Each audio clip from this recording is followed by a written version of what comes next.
Today we are making an amazing steak frites with a homemade roasted garlic and parsley butter.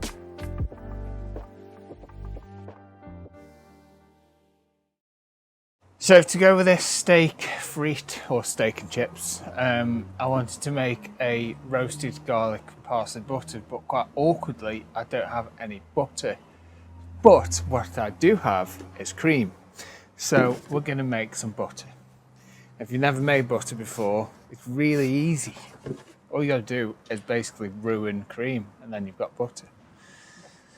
So pour it into the stand mixer, turn it on and just wait for it to split basically.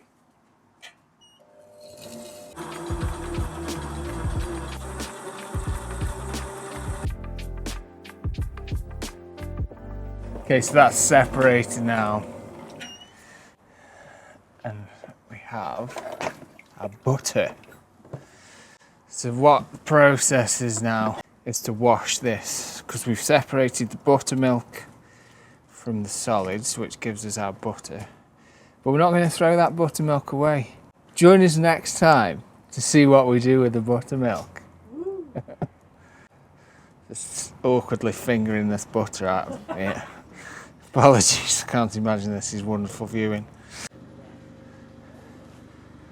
Just so you know what's happening right now, there's a barge going past and there's like creepy skeletons on top of it. Rose Gin. That's the best name for a barge ever.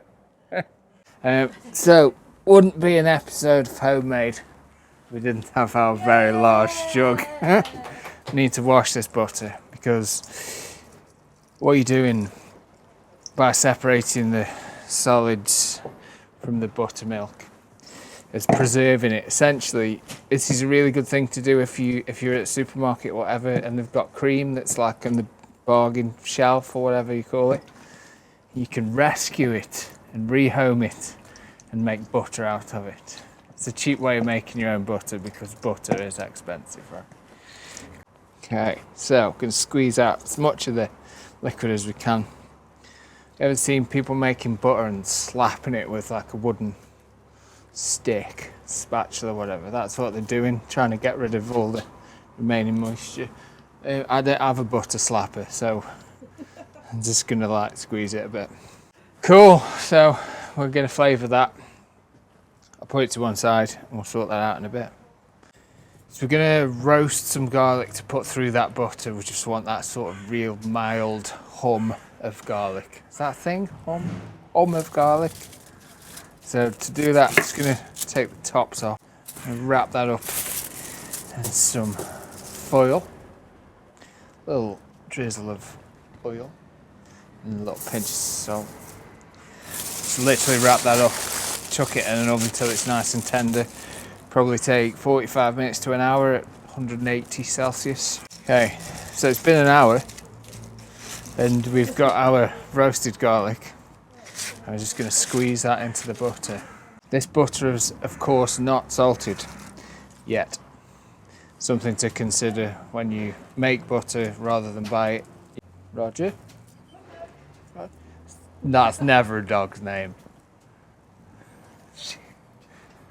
It's got a dog called Roger.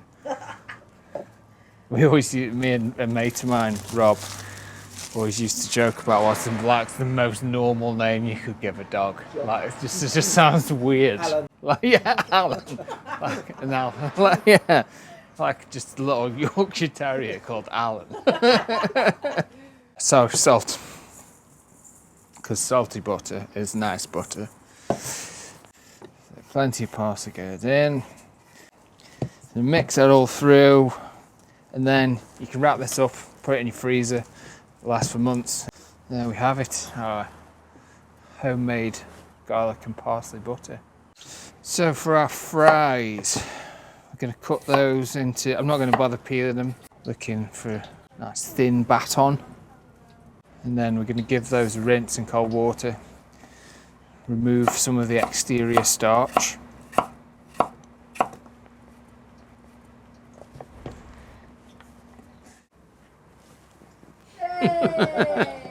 The jug is back, cold water, and rinse that. the water will go cloudy straight away, and that's that starch that we're trying to get rid of. So we'll replace this water. Some fresh cold water. I'm just going to let them sit for 10 minutes. Then we'll drain it all off, make sure they're really, really dry before they go into the hot oil. Because water, hot oil, not a good combination. So we want those really, really dry before we fry. So we're going to fry these twice. First at 150 Celsius. And we're going to take them out. We're going to sprinkle them with a bit of corn flour, which is a starch. Now you're going to say, well, why did you wash off the starch to then add the starch? But the reason being is that corn flour is a starch that can take a higher temperature, so you get super, super crispy fries that won't be burnt.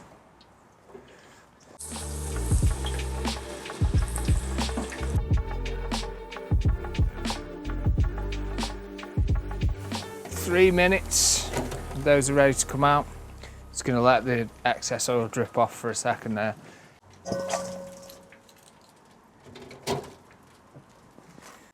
Just lightly coating them, that's the idea.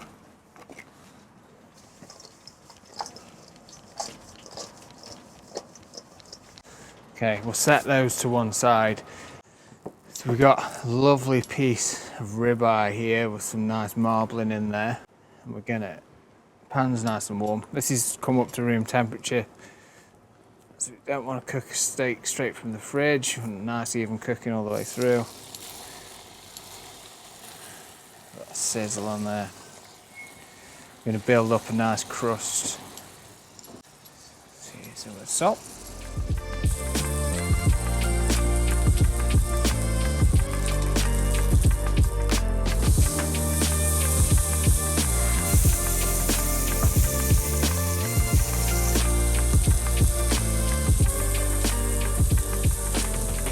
Built up a nice crust there, and I saved some of the butter from earlier. Turn the heat down in the pan, because you don't want to burn that butter. Some garlic, some thyme, some rosemary.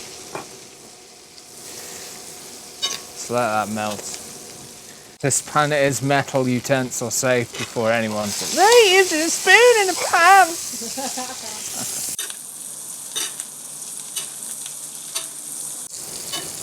It's like, what's that there? It's my own reflection in that lamp. Is that trick in the window looking? Yeah. He's that fucking idiot waving his arms around. That's you. Give that steak a rest. Fries ready for second fry. Oil has turned up to 175. Which is 350 Fahrenheit. I know that one. Just a couple of minutes at that higher temperature. We shake off the excess, reassuring rustle there that they're nice and crispy. Into a bowl. Now we're going to season these with normal salt. Nice crispy fry. Oh, hot.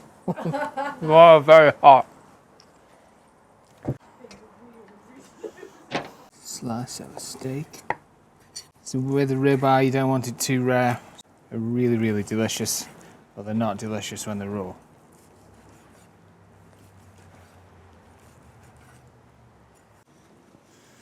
So we got a steak. Plenty of those frites. We have our wonderful homemade garlic and parsley butter. A little bit of sea salt for the steak. There we go.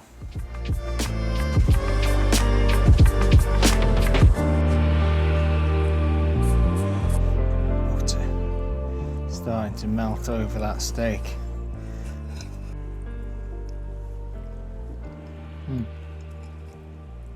Steak's really tender, that garlicky goodness.